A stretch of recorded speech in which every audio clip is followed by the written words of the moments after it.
Hook बना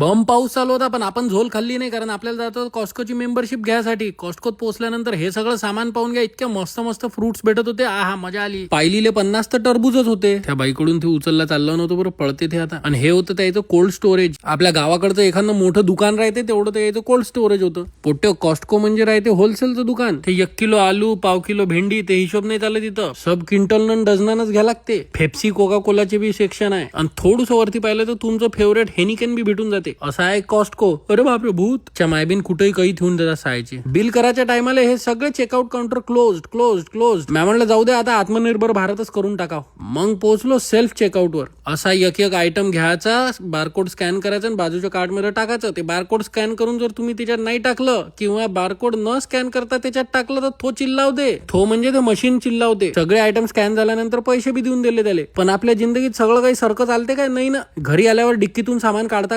सामान खाली पडलं आणि ते दुधाची बाटली फुटली. अर्ध अधिक दूध तर वाया गेलं. उरलेलं दूध त्या दुसऱ्या बाटलीत दिलं टाकून आणि ते बाटली अशी फाटून गेली. पोटे तुम्ही वांग्याच्या भाजीला अजूनही फॉलो नसन केलं तर लवकर फॉलो करून घ्या बरं. बाय.